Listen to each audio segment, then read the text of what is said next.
रतन थका हारा अपने घर पर लौटा ही था कि तभी उसकी पत्नी मोहिनी रोते हुए रतन से बोली, मैं कब से आपकी प्रतीक्षा कर रही थी। हाँ, क्या हुआ?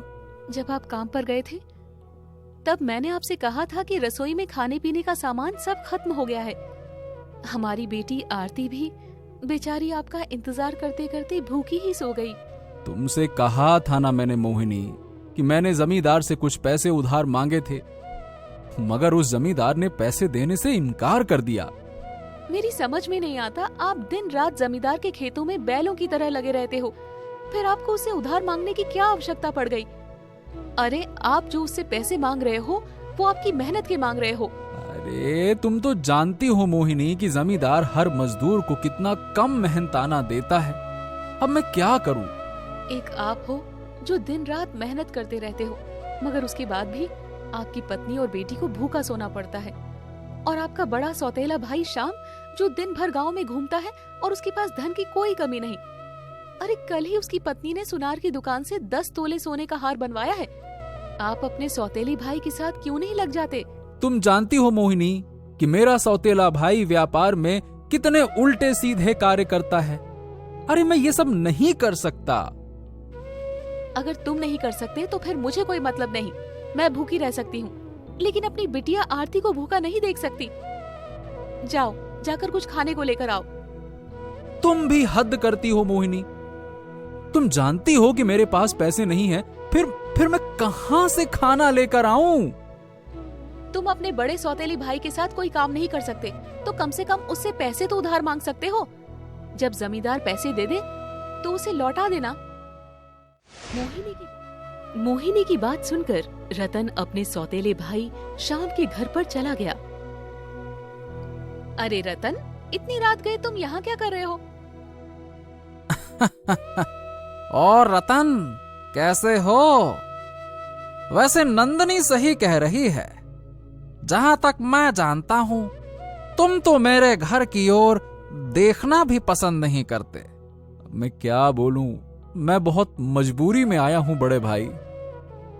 अच्छा, ऐसे कौन सी मजबूरी आ गई जो तुम्हें इतनी रात में यहां आना पड़ा? हैं? आप तो जानते हैं कि मैं जमींदार के खेतों में काम करता हूं। हाँ जानता हूं।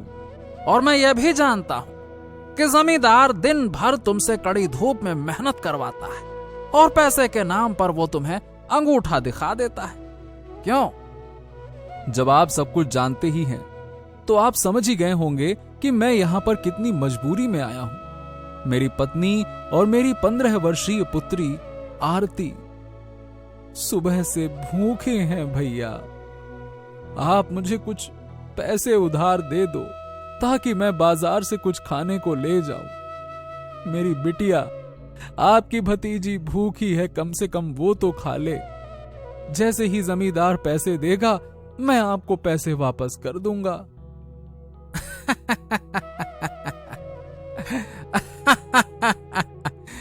अरे रतन, मेरे प्यारे छोटे भाई, तुम्हें तो पता है कि मेरे पास ईमानदारी का पैसा नहीं है। इसी बात का तो ढिंढोरा तुम सारे गांव में पीटते हो, है ना? और जब मुसीबत आती है तब पैसे मांगने मेरे ही पास आ जाते हो।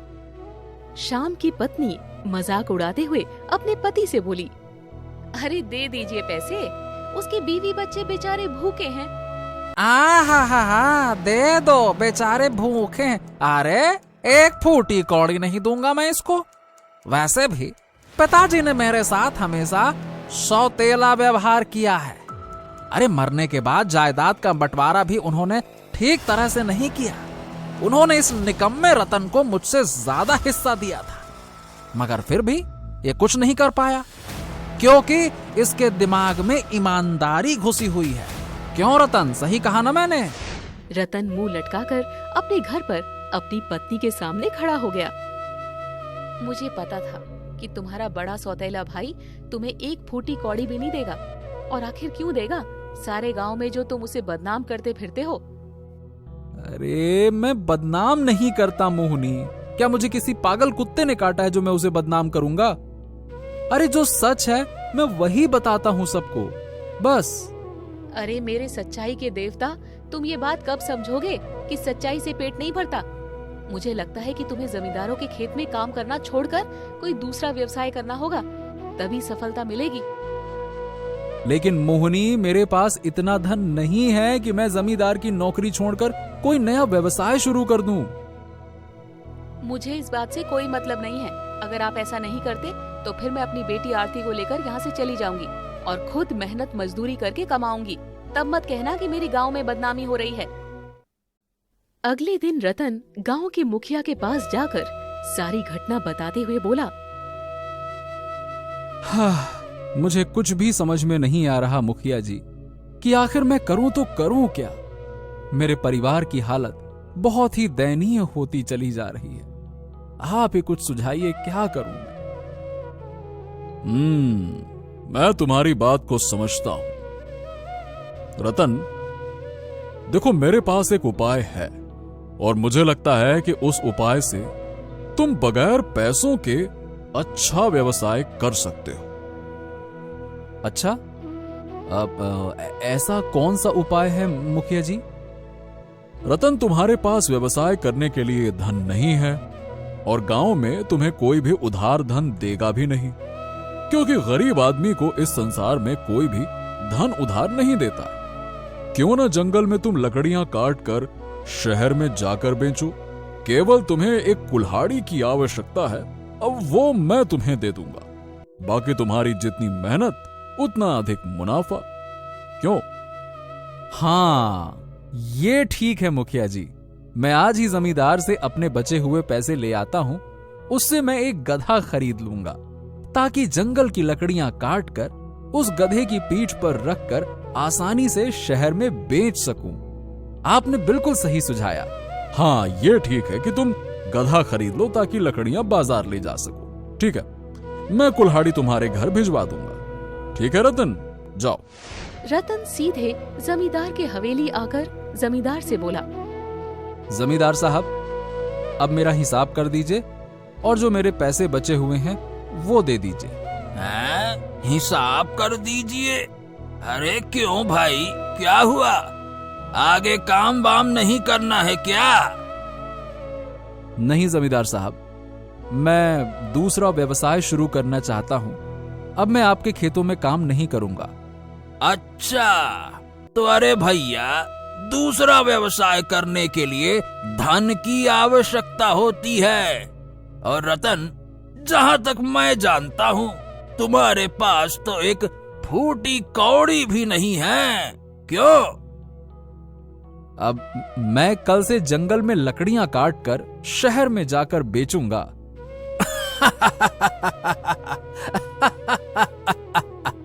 और इसे तुम व्यवसाय कहते हो? हाँ भैया, ठीक है ठीक है, जैसी तुम्हारी मर्जी। मैं तुम्हें तुम्हारी बचे हुए काम के पैसे दे देता हूँ, लेकिन एक बात कान खोल के सुन लो, जरा ध्यान से सुनना भैया। दोबारा मैं तुम्हें काम पर नहीं रखूंगा, ठीक है? हाँ। रतन जमींदार से पैसे लेकर एक गधा खरीदकर घर पर ले आया। तुम्हारे पीछे मुखिया जी ये कुल्हाड़ी रख गए हैं। अब इस कुल्हाड़ी का क्या करोगे? और ये गधा किसका लेकर आए हो? मोहिनी, मैंने जमींदार की नौकरी छोड़ दी है। बचे हुए पैसे जमींदार से लेकर मैंने गधा खरीद लिया है। मैं कल से जंगल में लकड़ियां काटने के लिए जाऊंगा, इसीलिए गधा खरीदा है मैंने। जंगल में लकड़ियां काटने के लिए जाएंगे? लेकिन जंगल में तो जंगली जानवर भी होते हैं और बहुत खतरा भी रहता है। हाँ हाँ, जानता हूं, लेकिन तुमने ही तो कहा था कि दूसरा व्यवसाय शुरू करो। अब बगैर पैसे के सिर्फ यही व्यवसाय हो सकता है।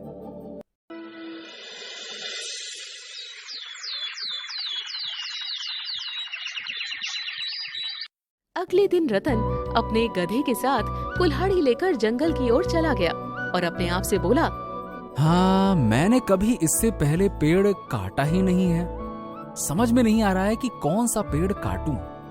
चारों ओर अपनी नजर घुमाकर देखने लगा अचानक उसकी नजर एक घने और बहुत ही पुराने पेड़ पर पड़ी। क्या करूं क्या करूं? हाँ, ये पेड़ बहुत ही ज्यादा पुराना मालूम होता है, इसी से काटने की शुरुआत करता हूं।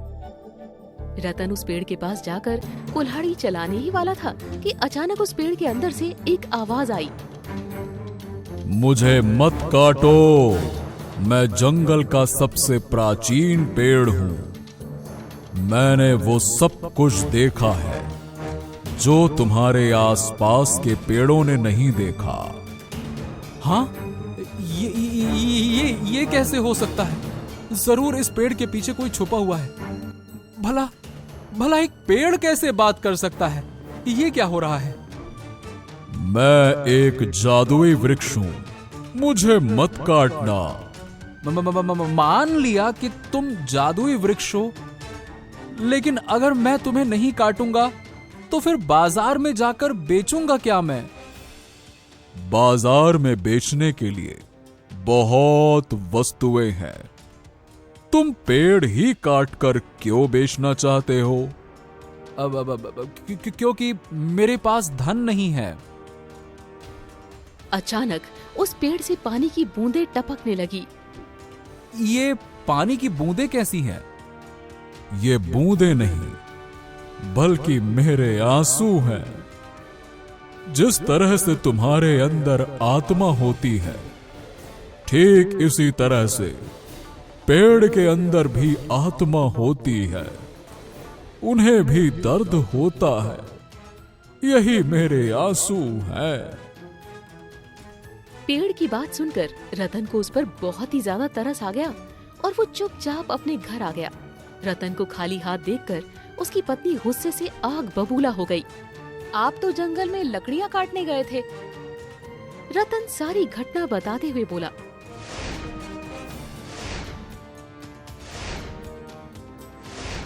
हाँ, अब तुम ही बताओ भैया, मैं उस पेड़ को भला कैसे काट सकता था? अरे पेड़ों के अंदर आत्मा होती है। बेचारा रो रहा था, मुझसे नहीं देखा गया। मोहिनी एक चतुर स्त्री थी। मुझे तो वो कोई मामूली पेड़ नहीं लगता। उस जादुई पेड़ ने कहा है कि उसने वो सब देखा है जो और पेड़ों ने नहीं देखा। तुम कल दोबारा जाकर उस पेड़ को काटने का प्रयास करना, वो जरूर तुम्हें कुछ न कुछ बताएगा। अगले दिन रतन दोबारा गधा लेकर उसी पेड़ के पास पहुंच गया। रतन के हाथ में कुल्हाड़ी देखकर वो पेड़ बोला। अरे, तुम फिर दोबारा मुझे काटने के लिए आ गए? देखो, मेरे पास इसके अलावा कोई चारा नहीं है। अगर मैं तुम्हें एक ऐसा रहस्य बताऊं जिससे तुम रातों रात धनवान बन जाओ, क्या तब भी मुझे काटोगे? क्या? अगर ऐसा हुआ तो मैं इस जंगल में किसी भी वृक्ष को कभी भी नहीं काटूंगा। बताओ। तो फिर मेरी बात ध्यान से सुनो। यहां से दाएं दिशा की ओर घनी झाड़ियों से छुपी हुई एक गुफा है। उस गुफा के अंदर ढेर सारा सोना और चांदी का खजाना छुपा हुआ है, मगर वो गुफा बाहर से बंद है। मैं उस गुफा का द्वार खोलने का मंत्र तुम्हें बता सकता हूं। हाँ, तो फिर देर किस बात की है? मुझे जल्दी बताओ। अगर मैं धनवान हो गया तो फिर मैं अपने गांव में किसी को गरीब नहीं रहने दूंगा। बताओ जल्दी से। जब तुम उस गुफा के नजदीक जाना तो कहना, जम्बारा जम्बारा। रतन खुशी से गुफा की ओर चल दिया। अरे पहले पूरी बात तो सुनो। गुफा के अंदर जाते ही फिर से द्वार बंद हो जाता है। तो तुमने मुझे गुफा का द्वार खोलने का मंत्र बता तो दिया, जम्बारा जम्बारा। हाँ, यही तो रहस्य है कि वो मंत्र केवल एक ही बार काम करता है। मेरे पेड़ के ऊपर से एक पत्ता तोड़ लो। जब गुफा का द्वार बंद हो जाए इस पेड़ के पत्ते को द्वार पे स्पर्श कर देना, द्वार खुल जाएगा। कुछ देर में रतन अपने गधे को लेकर झाड़ियों से छुपी हुई उस गुफा के नजदीक पहुंचकर बोला, जम्बारा जम्बारा। दरवाजा अचानक खुल गया। रतन गुफा के अंदर प्रवेश कर गया।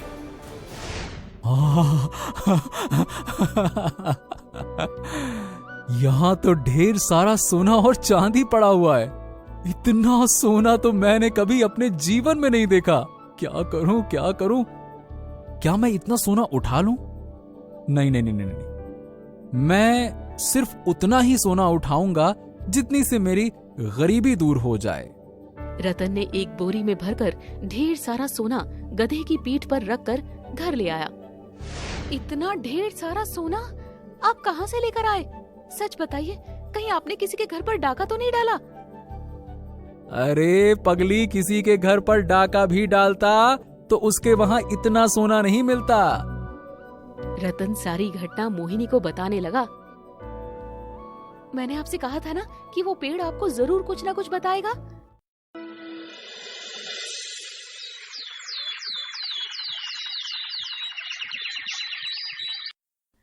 कुछ ही दिनों में रतन अपने गांव का सबसे धनवान व्यक्ति बन गया और यही बात उसके सौतेले भाई शाम को चुभने लगी। नंदनी, अरे कल तक मेरा सौतेला भाई मेरे आगे हाथ फैलाता रहता था। अरे मेरी समझ नहीं आता है कि आखिरकार उसके पास इतना धन कहां से आ गया। कहां से आ गया? हाँ? अब ये बात तो तुम्हारा सौतेला भाई ही बता सकता है, परंतु वो तुम्हें किसी कीमत पर नहीं बताएगा। तुमने सही कहा नंदनी, मगर शायद वो मेरी चतुराई को नहीं जानता। मैंने अपना आदमी उसके पीछे लगा रखा है। कुछ ही देर में वो आता होगा, क्योंकि रतन जब से जंगल से लौटा है तब से ही वो धनवान हुआ है। हो न हो जंगल में कोई रहस्य छुपा है। इधर रतन अपनी हवेली पे बैठा हुआ था। तभी एक बूढ़ा व्यक्ति रतन के पास आकर हाथ जोड़ता हुआ बोला, मेरा नाम जमुना प्रसाद है। मैंने बैंक से बहुत भारी भरकम रकम उधार ली थी अपनी बिटिया की शादी करने के लिए, मगर अगले दिन कोई चोर उसे चुरा कर ले गया। सुना है कि आप गरीबों की बहुत सहायता करते हैं, मेरी भी सहायता कीजिए। जाहिर सी बात है, आपने बैंकों से रकम बहुत सारी उधार ली होगी। इतना सारा रुपया तो अभी नहीं है मेरे पास। आप मुझे केवल आज का समय दीजिए, कल मैं आपकी जरूर मदद करूंगा, ठीक है? बूढ़ा व्यक्ति वहाँ रतन के सौतेले भाई शाम के यहाँ पर जाकर बोला, तुम्हारा काम मैंने कर दिया है श्याम। ठीक है बूढ़े बाबा, अब तुम जा सकते हो, जाओ। बूढ़ा वहाँ से चला गया। बूढ़े के जाते ही नंदिनी शाम से बोली, मेरी कुछ समझ में नहीं आया, आखिर चल क्या रहा है? नंदनी, मैंने ही बूढ़े बाबा को रतन के पास मदद के लिए भेजा था। अब मुझे बस रतन पर नजर रखनी है। अगर रतन जंगल की ओर जाता है तो मेरा शक सही साबित होगा।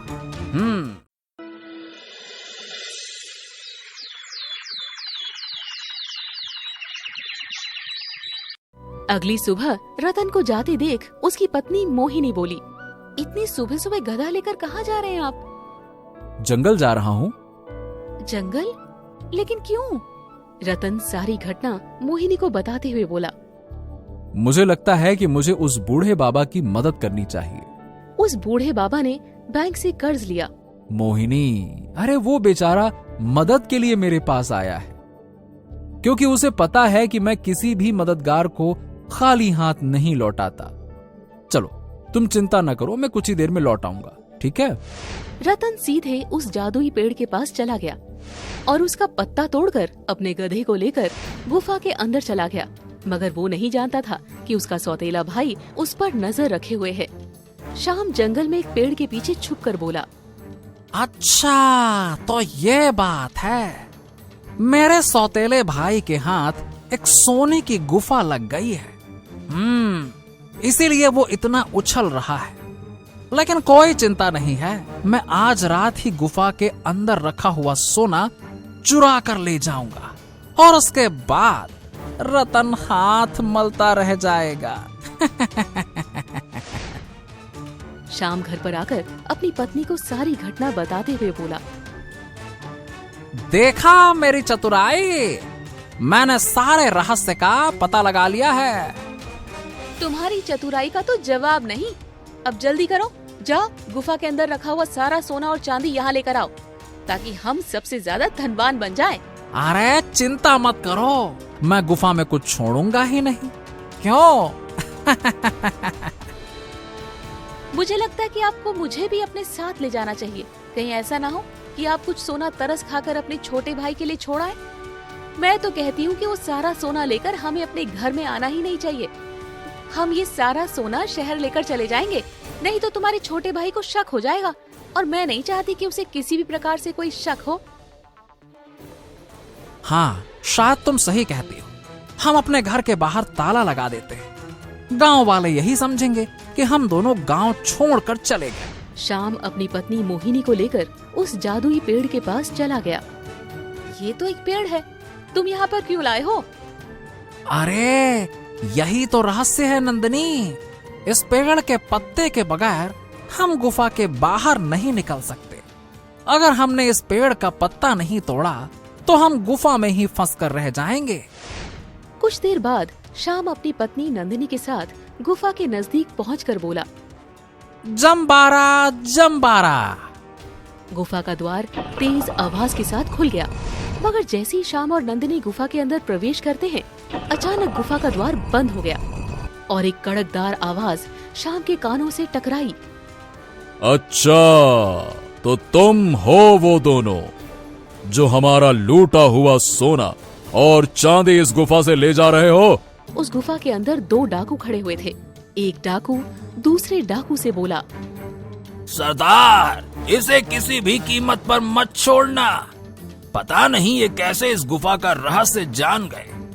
अगर इन्हें जीवित छोड़ा तो ये इस गुफा का रहस्य किसी और को भी बता देंगे। सही कहा, बड़ी मुश्किल से तो ये दोनों हाथ आए हैं। मैं इन्हें भला कैसे जाने दूंगा? शाम उन दोनों को देखकर डरते हुए बोला, डाकू भाइयों, मुझे माफ कर दो। मुझे नहीं पता था कि ये आपका लूटा हुआ सोना और चांदी है। मैं तो बस अपने छोटे भाई का पीछा करते करते यहाँ तक आया हूँ। आपके इस गुफा के रहस्य के बारे में मेरा छोटा भाई भी जानता है और वही आपका सोना और चांदी लेकर गया है। हमें यहाँ से जाने दीजिए। ये सही कह रहे हैं। कुछ समय पहले इनका छोटा भाई भिखारी था, मगर अब बहुत ही धनवान है। तुम दोनों अपनी बकवास बंद करो। हमें फंसाने के लिए कोई नई चाल चल रहे हो ना? अरे हम जैसे ही तुम्हें छोड़ेंगे और तुम हमें पकड़वा दोगी, यही चाल है ना तुम्हारी? सरदार, देर मत कीजिए, मार दीजिए इन दोनों को। दूसरे डाकू की बात सुनकर पहले डाकू ने अपनी तलवार निकाल ली और लालची शाम और उसकी पत्नी को मारकर वही ढेर कर दिया। सबको यही लगा कि शाम और उसकी पत्नी नंदिनी गांव छोड़कर जा चुके हैं। तो दोस्तों, ये थी हमारी आज की मनोरंजक कहानी। आपको हमारी ये कहानी पसंद आई हो तो हमारे चैनल को जरूर सब्सक्राइब कीजिए और हाँ, बेल आइकन दबाना ना भूलिएगा। ऐसे ही मजेदार किस्से कहानियों के साथ मिलते रहेंगे हम आपसे।